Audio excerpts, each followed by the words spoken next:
but I remember everything.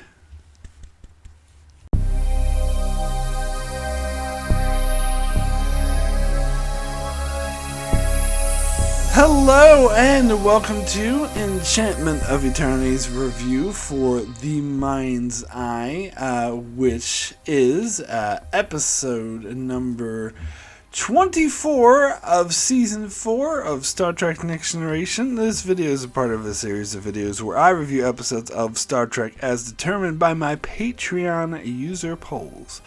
The episode to win my latest Patreon user poll was The Mind's Eye.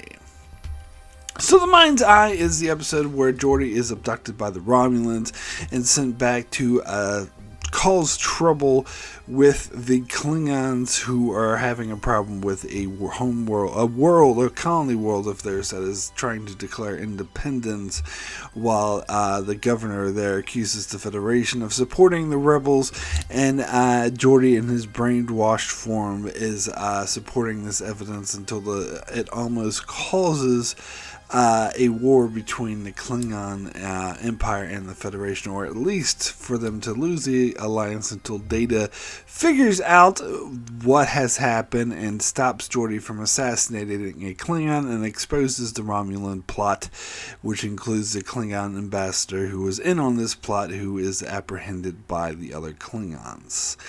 Meanwhile, Geordi has no recollection of being abducted by the Romulans, and Troi has to work with him in order to help rebuild his memories. So, I always liked this episode. It's always been a really favorite episode of mine. I mainly like it for the way it was produced, the way it was filmed. I think this is one of the better directed episodes. This was, I believe, the first episode directed by David Livingston, who would go on to be a really prominent, really good director on throughout Star Trek. Did episodes Next Generation, Deep Space Nine, and Voyager. And he was, I believe, I can't remember his exact title, but he was some sort of producer or production manager on the show, mainly handling the administration side of things rather than creative side of things, making sure that everything on set ran smoothly, and I think he might have even been a first AD. But anyway, he eventually became a director, and so he already had that established familiarity with the crew that worked on the show and familiarity with the show itself. So I think that's why he became a great director. And he does say that he really liked this episode and says that he lucked out by getting this as his first episode. Now, I think this is probably my favorite episode of his that he's directed, because he does like to do weird, strange things with the camera, and sometimes it doesn't always work. I think of the Deep Space Nine episode Crossover, which I think is a good episode, but it has these weird angles which I think are unnecessary. Like, it shoots like a sort of down low angle, I guess. I can't remember what they call it. I'm a bit rusty on my camera terms, but it looks like it's shooting up like Kira's nose, and I didn't really think it was a particularly good angle, and it seemed unnecessary. It was just trying to make it weird. They're in the mirror universe. Anyway, for me, this is when we get the best of both worlds, pardon the phrase, where we get a really great story and really great directing as well, and he really brings out the creepiness of the story. Now, the story itself is very typical, based off of the classic movie, The Manchurian Candidate, which I have never seen. I saw the Denzel Washington remake, which was kind of dumb, but it's a basic plot we've seen a lot, where someone is brainwashed and sent in to cause havoc. This is a plot that, even at this point in, I believe, 91, this episode came out, was already cliche. A lot of 80s shows and stuff and cartoons and stuff always, because I do remember by the time I saw the show not when it first aired, like a year after it first aired, I was very, very well and familiar with the term brainwashing. So it was a TV trope that was used a lot. But I think that they do use it in a very unique way in this episode. It feels very personal. And it did, of course, take, direct inspiration from the Manchurian Candidate. Some of the shots, for example, with LaForge killing O'Brien in the holodeck and the Romulan holodeck, and this shot towards the end of the episode where LaForge is walking down the corridors, and he's about to kill the Klingon ambassador, and it's shot in like a fishbowl, using like a fishbowl lens, which is one of my favorite shots. One of the things I was saying that was directed really well. That was also apparently inspired by the Manchurian Candidate. Which I don't really see that as a bad thing. As I said, I never saw the film itself. I saw the stupid remake. But I know enough about it to know that this episode isn't exactly like it. Like, it is definitely heavily inspired by it. That is very clear. But it's not like... It's still original enough to be unique and really good. And I think it makes, like, really good use of the Next Generation characters.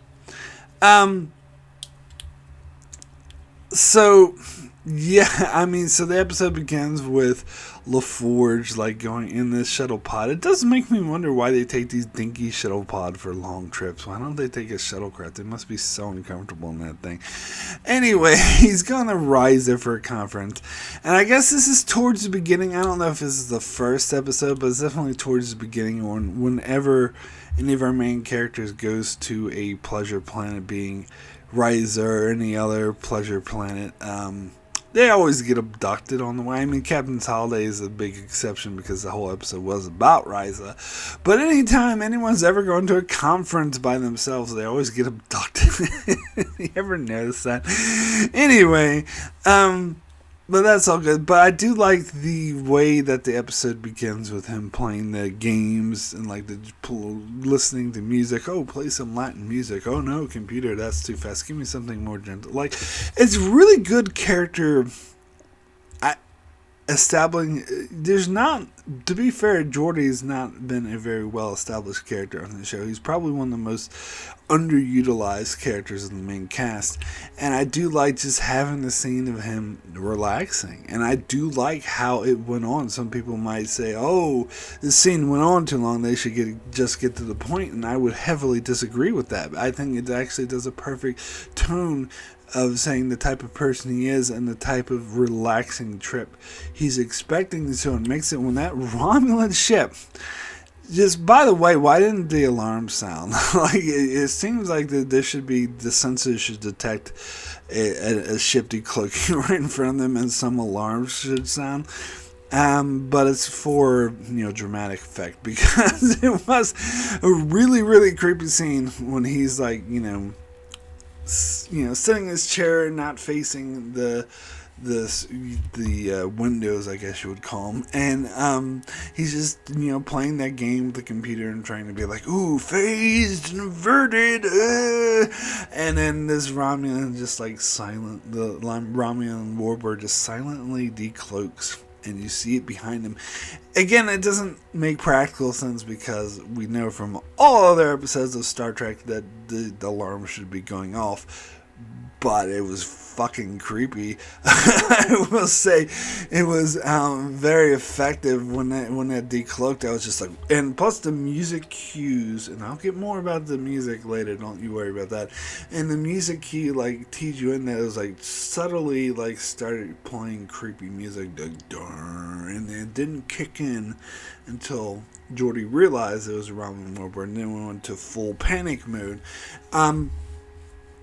That was awesome. Like, I just love the whole construction of this episode, and it has a lot of classic lines that me and my sister used to quote all the time when we were younger, and the fact she still quotes them a lot. Like, I did the whole thing of, I remember everything, but there's also, good, Mr. LaForge, very good. And, you speak the lies of a turkey. I used to say that one all the time. But throughout the whole episode, it has a very ominous, dark feeling, which I think is definitely inherent in the script, but is really enhanced by the directorial choices and the music, which is why this episode really, really works for me. Um, yeah, there's one scene though which I kind of groan when I see it. It's like, okay, because when they establish that, because you get creepy scenes like when Geordi's being brainwashed, and they Romulan dude asks him to kill O'Brien. He's like, who is that guy? It's like, oh, that's Chief O'Brien. I've worked with him for over 12 years, and I've known him. I don't know how long it was, but I know him. He's a good friend of mine. I want you to kill him. Okay, take this phaser and kill him. Okie dokie. And he goes over and he can't do it, so the Romulans do their brainwashing shit, and he kills him, and they have that really creepy music. Well, he just like casually, it's a cool scene. It's creepy and a bit like funny at the same time in a very dark and twisted way, because just the casual way everyone's behaving. Of course, they're on the holodeck, so the program behave that way. But how he just shoves Chief O'Brien's body out of the way and just sits down. It's like, hey, mind if I join you? And the guys are just drinking. They're like, yeah, sure. There's an empty chair now. and they're just sitting there drinking while the camera pans down to like Chief O'Brien's dead body, and the music like plays this horrific like everything about that is like super effective. And I love how we cut from that straight to LaForge returning, which obviously is a big time jump. But we don't really need to see any more brainwashing. Like, we had that establishing scene where the, Romulan dude's torturing Geordi by showing him all this horror and horrific things. Like, getting this, like, it's not like watching a TV with a lot of horrific images. This is getting, like, shot like straight into his brain. It's not like he could turn away from it. So I've heard someone say, oh, what a wimp he is for yelling. But no, if you think about it, it is very horrific to have the force fed straight into your brain where you can't even look away. A constant barrage of horrific images. And I imagine it was more than just images too. It's probably the feeling, the smells, and everything that come with it. So, yeah, that was horrific. So we got that scene, and then we got the scene of him killing O'Brien. I think that's all you need. And I think that's very smart of them to just jump straight up instead of showing more brainwashing.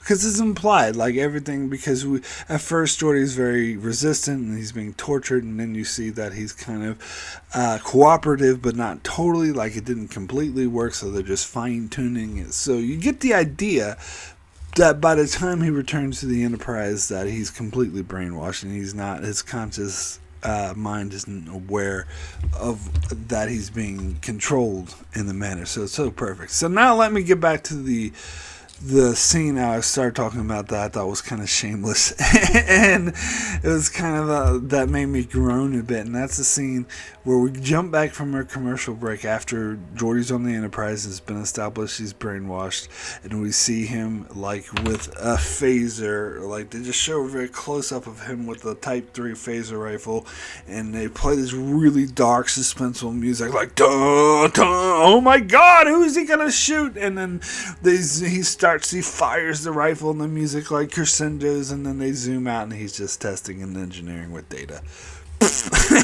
that was cheap episode. That was cheap. They tried to make you think, oh no, who's Geordi shooting? No, it's just a fucking test in engineering. He's not even being brainwashed at the moment.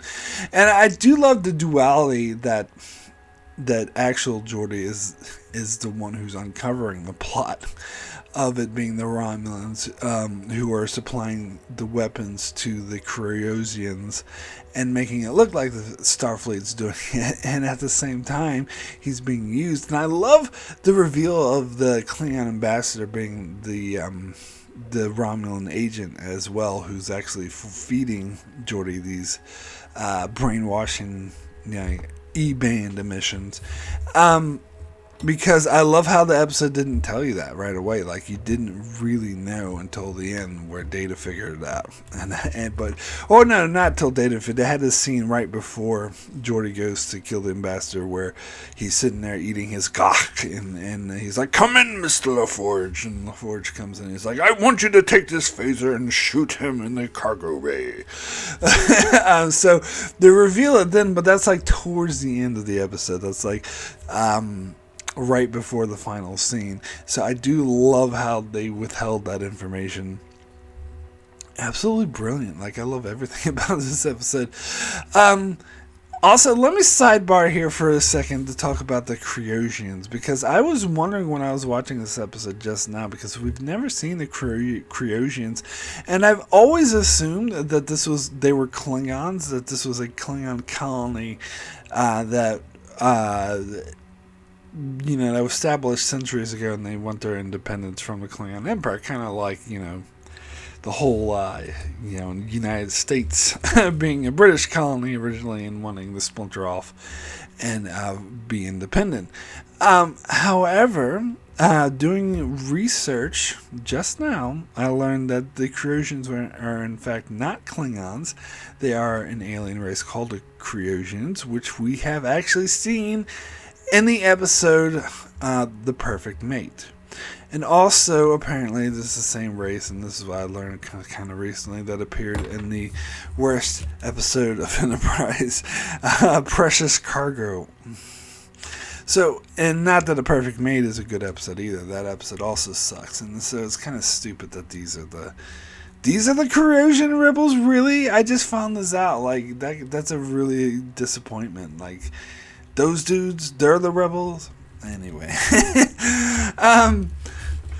So, and I think I like the scene with the character of the Klingon governor, how he's like very suspicious of the Federation. God damn it, I just love that scene where he's like, "Oh, we're the only closest Klingon world to the Federation borders. Don't tell me you wouldn't love to see, this world not be Klingon, go independent. Therefore, we wouldn't be in a position to attack you." And Picard's like, "Governor, you speak as if we're enemies and not allies." And then the governor responds, "And you speak the lies of a Turkic." And I love the cadence of that. That's probably why I always quoted it. Me and my sister always quoted it to each other all the time, because it has a very musical, but also you can sell it as him being really pissed off. But it has a really musical cadence. "You speak the lies of a Turkic." Like, and Picard's response isn't nearly as eloquent, and where he goes, "Joe, Johnny, Joe!" and the Klingon ambassador comes in and is like, "Oh, gentlemen. And then the governor responds, "You swear well, Picard. You must have Klingon blood in your veins." But does anyone ever talk like that? Like, like if I swear at someone in Spanish, like to a Spanish speaker, would they say to me, "You swear well. You must have Spanish blood in your veins"? I don't think so. Like, I don't know. That line just seemed very silly to me. But whatever. And what happened every time? This is something I used to watch these episodes with my ex-wife as well, and there's just something she would point out every single time someone spoke Klingon. She would be like, "Oh, the universal translator just stopped working."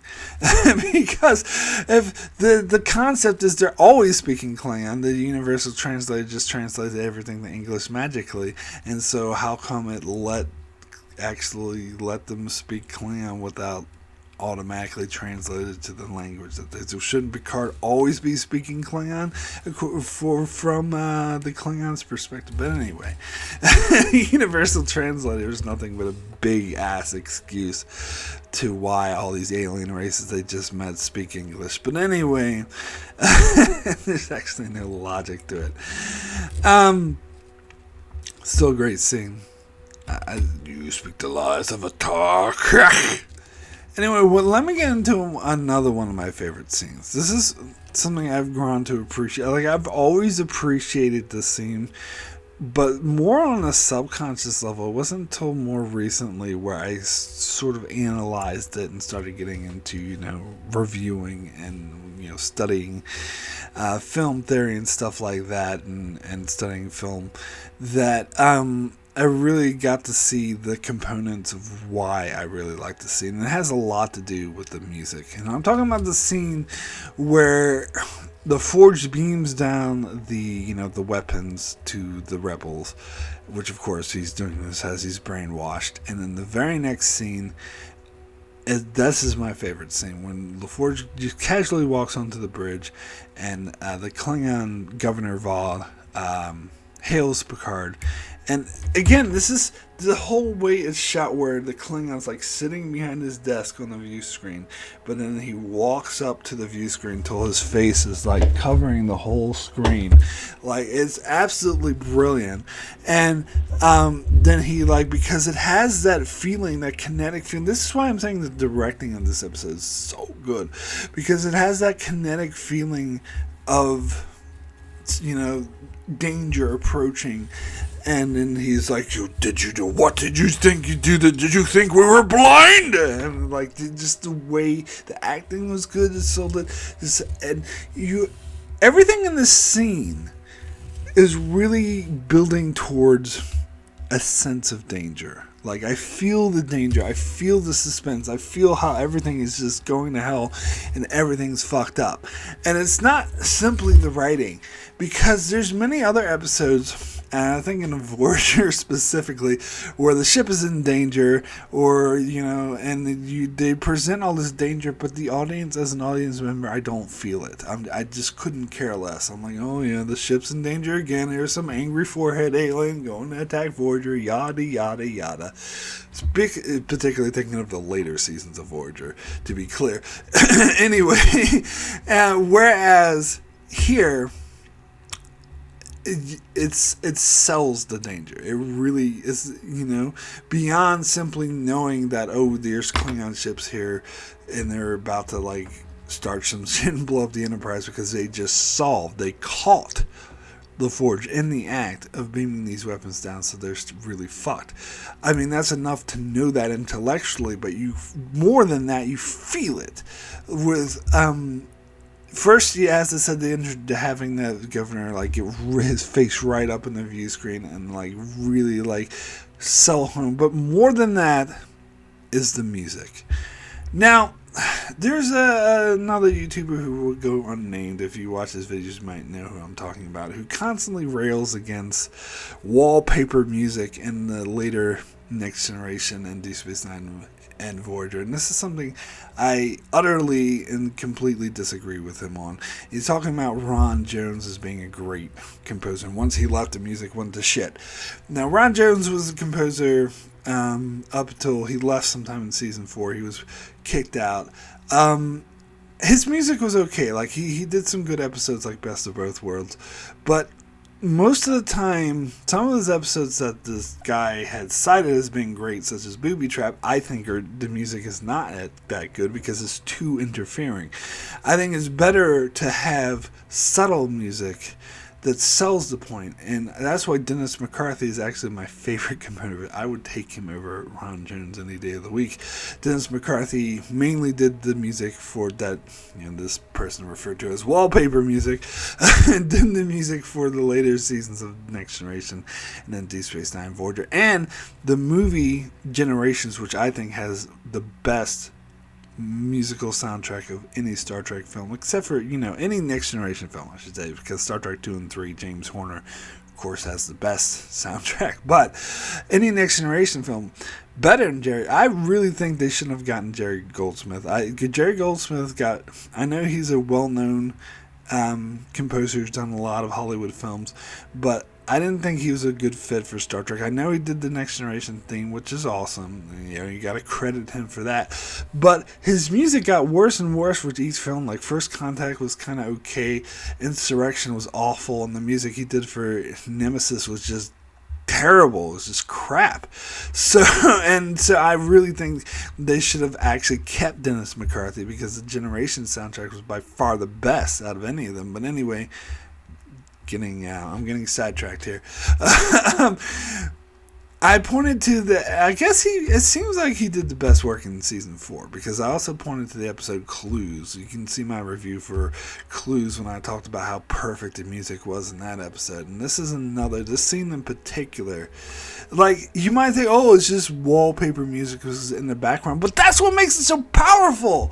That it's not invasive, that it's not intrusive, that it's there to punctuate the scene, that's directed perfectly, because you have, and not just the music, but also the sound effects. Because after, Devon gets right into Picard's face on the view screen, and he cuts off, and he's like, "Do not attempt to leave orbit." You hear this subtle on Worf's console going off, and then that music is just there, in the background, underneath, going, duh, just punctuating just how dark and the situation is. And even that sound of the, it came off as completely eerie, because you know what it's signifying. It's signifying 3 fucking Klingon warships decloaking to blow the fucking shit out of them. And the music is what really sells it, because when that first Klingon ship decloaks, you hear the dum, these horns come in. It's like, oh shit. And then it beeps again. Worf's console beeps again, goes, it's just adding to the eeriness of how fucked they are. And then there's other 2 Klingon birds of prey swoop in, and the music crescendos into and I've always felt, I know you're going to overact, but I think I might be overacting, but I always felt like the intensity of that scene. I can point to many other scenes in Next Generation, and especially later seasons of Voyager, were sucked at this, where they tried to present an intense situation where you're supposed to make you feel really suspenseful, really threatened, really on the edge of your seat, holy fuck. And it doesn't work because they did not pull it off correctly. But here, this is like a master class in how to do it. Now, at least that's what I always felt like. I could feel the intensity of the scene in my bones, just how fucked they were, just adding because even the scene previous that had LaForge beaming the shit down had a lot of technobabble talk and blah blah blah as he was circumventing the security systems, which is necessary for the plot. But even in that scene, they had this, again, the undercurrent of the music, not too invasive, not too intrusive, but the undercurrent of the telling you just things are getting fucked up. And then it follows up with this scene, when the music builds and builds, combined with the eeriness of the acting, the eeriness of the sound effects, and the worried looks on Picard's face, and it just crescendos in those 3 Klingon ships just surrounding the fucking Enterprise with the music going, da-da! It's brilliant. To me, is one of the most effective, suspenseful, has me on the edge of my fucking seat every time. I absolutely commend it. And by the way, the shot of those 3 Klingon ships is a straight out reuse from the episode Reunion. They just right out took that footage from Reunion and slapped it into this episode. But it doesn't matter, because the way that they used it, the way they combined the sound effects, the acting, and the music to really drive home just how fucked the Enterprise was now was so powerful. Anyway, that is my rant about the music. One of these days, I was always thinking about doing a video just about Dennis McCarthy and the music, and how he's he's the best composer that Star Trek has ever had. But I would point out moments like this, and the moment in Clues is another good one, where it has that little flute of the music in Clues is so good. But anyway, I can't, though, because I can't really make a video about the music without featuring the music, and I can't make a video featuring the music on YouTube because they would fucking take it down for copyright. So I'm kind of stuck. Maybe one of these days I'll put it up make a video like this and put it up on another service that isn't so fucking intrusive and defies fair use like YouTube does. But anyway,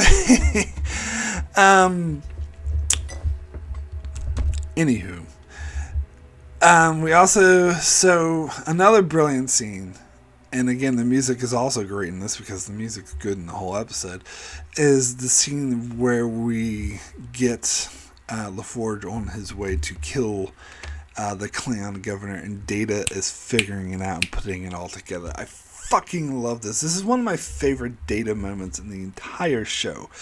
I'll go back to earlier in the episode because I do notice by rewatching Next Generation that not every writer knows how to write correctly for Data. Sometimes it comes off as too robotic and too not human, whereas here is writers who know how to write for him know that he's an android, but he has this undercurrent of humanity with him. And I love, like, an earlier scene we got where Geordi comes back from Ryza and talks about, oh, I heard you got pulled over to this mission in Korea, so I was a bit worried I'd be forced to endure a couple more weeks on Ryza. And then Data is confused. He's like, what do you mean? I thought you enjoyed your trip. And then LaForge had to clarify. I was like, no, I'm kidding. I'm joking. He's like, forced to endure Ryza. This actually meant to imply that you actually enjoyed your trip. Quite amusing indeed.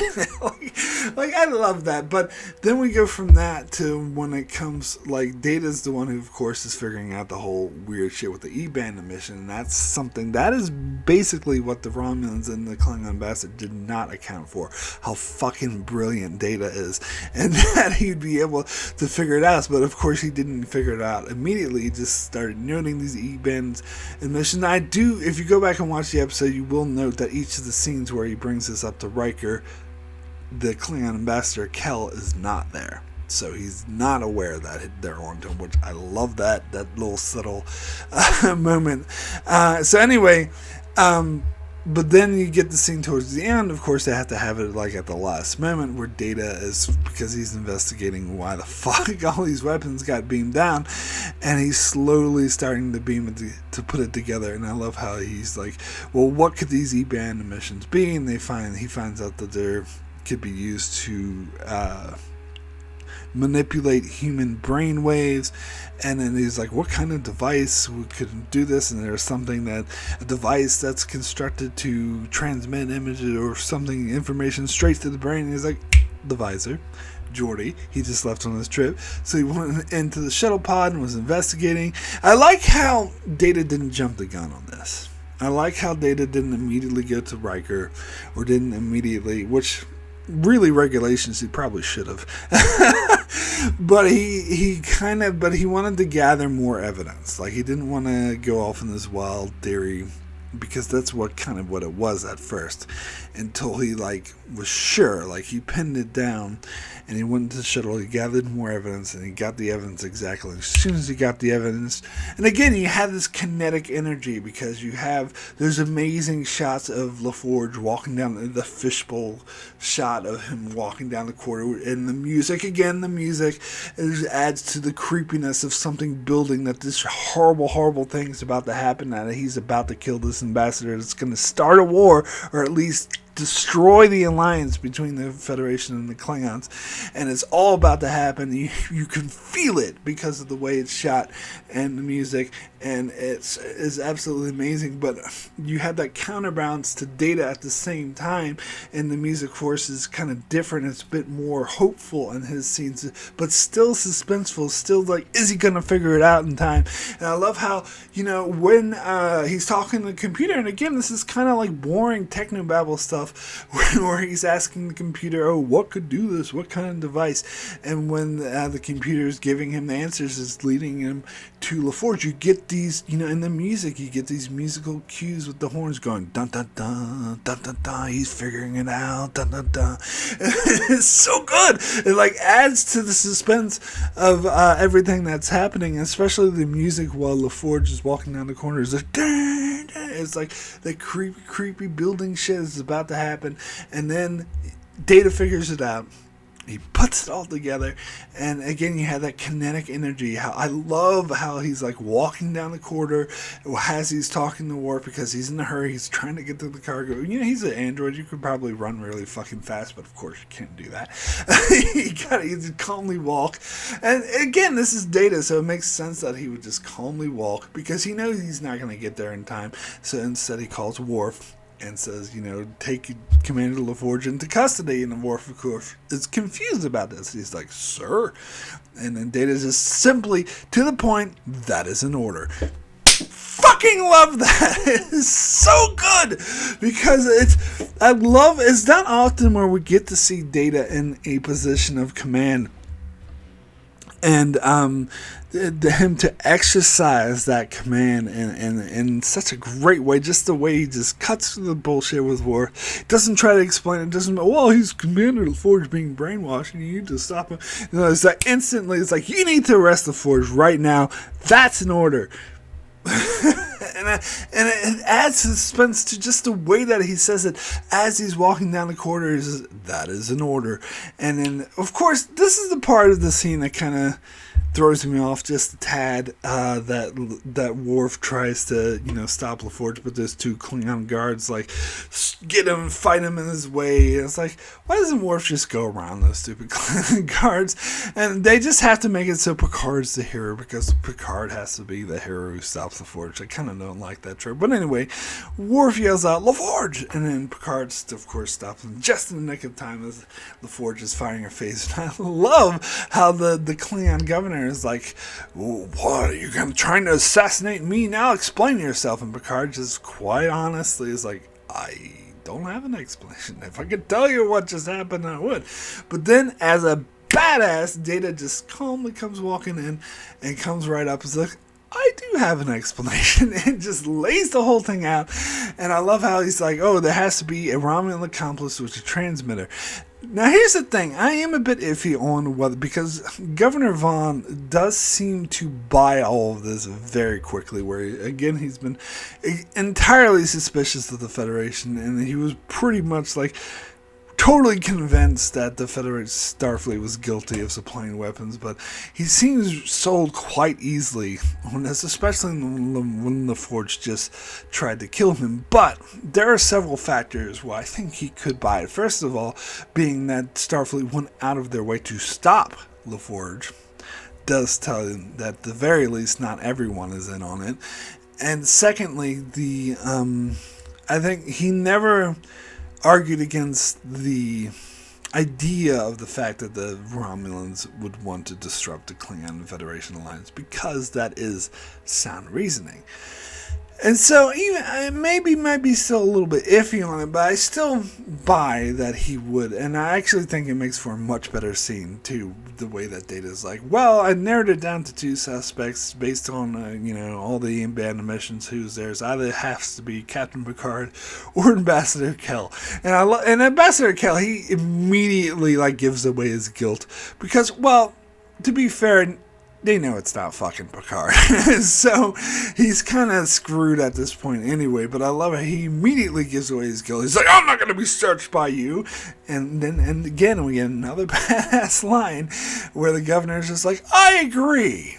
You shouldn't search him. We're going to take him to our ship and we're going to search him ourselves. And all of a sudden the ambassador is like, completely changes his tune. Maybe I should stay here. I request asylum. And Picard's just like, yeah, sure, I'll grant you asylum once you've been absolved of this crime. Fucking badass. Love that shit. And I love how Kel's just kind of hanging his head in shame as the Klingons take him away, because they're going to torture the shit out of him and then they're going to kill him.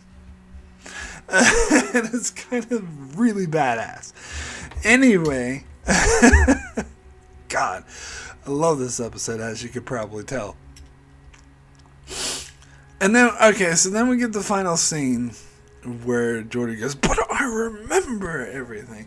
And this is another sort of blemish on the episode for me, because not the scene itself, because it's a really good scene, the way, and it makes sense. And again, the music is fucking brilliant. It just ends it on this really dark and somber note, which the episode should end, because it says it's detailing the damage. Like, the day is saved thanks to the Data Puff Girls, but the damage to LaForge is long lasting. It's not simply going to go away, except that it does, but I'll get to that later.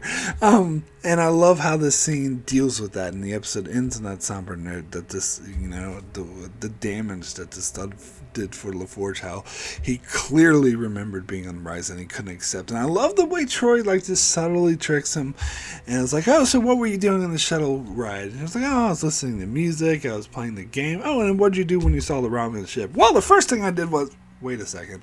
Like, I love that sort of reaction and how she's very patient with him. This is one of the rare instances where we see Counselor Troi being a good counselor. Now, I've heard, speaking of Counselor Troi, I've heard someone complain that, oh, how come she couldn't use her empathic abilities to figure out he was brainwashed? I disagree with that. I actually buy that she wouldn't be able to, because she's not a full telepath who can read thoughts. She can sense emotions. Now, I guess you could make the argument that maybe she could sense that something was off, but I would argue that she was sensing what LaForge was aware of, and he was not aware of being brainwashed. He was aware that to him, everything was normal, so that's exactly how she would read him. Now, you could argue the times where he was acting brainwashed, when he beamed the weapons down and when he killed the ambassador or tried to kill the governor, that she should have sensed something was up with him, but I don't know. She wasn't there. Technically, she's supposed to sense everyone on the ship at all times, but still, I don't think she would, unless, I think she would have to be focused on him at the time, personally. Either way, I buy it, I don't care. But overall, yeah, I do think that was good counseling. So now, why do I say this is a blemish on the episode? Because, and I do bring this up a lot, because this is a prime example of how Next Generation being episodic can really be to its detriment, that sometimes it's too episodic, because episode ends, very next episode he's fine and it's never talked about ever again. That kind of sucks. They imply, and this is something I get into in the episode Hard Time as well, and someone's like, oh, you should give it a pass because it does, Star Trek does it a lot. I'm like, no, actually, when it does it at its worst, and this is one of the worst examples as is Hard Time, I'm not going to give it a pass, because this should have been followed up on. They should have been references made to how Geordi was still in counseling, how he was still haunted, and his character actually should have been affected. He should have been a bit more darker, somber for at least a year, because of the damage that this incident done. The fact that he's instantly fine the next episode really undercuts the power of this ending. But whatever. Anyway, my rating for The Mind's Eye out of 10, I'm going to give this episode a 9. Excellent. And it's a very strong 9, close to a 10. I was almost there of giving it a 10, but, the fact that they do that bullshit of Geordi, being traumatized and then never mentioned ever again, that does hurt the episode. As does, Picard having to be the one to save the day and stop LaForge, although that's not that big of a deal.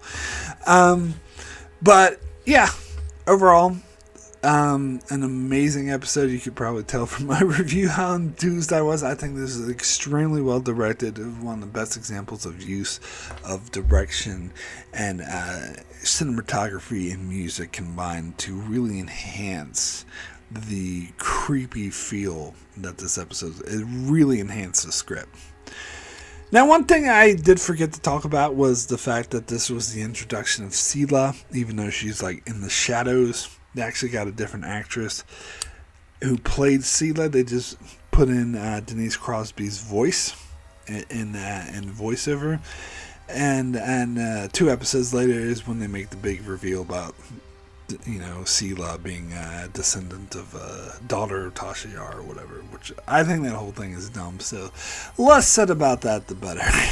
Anyway, so that's it for my review of The Mind's Eye. Thank you so much for watching, and thanks for all the Patreon supporters for supporting me on Patreon and voting on these polls. Love doing these videos, and if you would like me to support me on Patreon, it would be very much appreciated. You get early access to many of my videos. You get to vote in polls for episodes like this, and you get to see Patreon supporters get to see videos like this one 2 months before the public does, and also lots of other goodies. Anyway, it would be very much appreciated. Always any support. But of course, if you want to support my channel by leaving a like, leaving a comment, subscribing, all that is also very much appreciated. So thank you so much for watching. Be sure to check out my channel as I cover all sorts of other Star Trek Up the Yin Yang, and other shows such as Star Wars Rebels and The Expanse, and more. So be sure to subscribe so you can keep up with all of that. And thanks a lot for watching.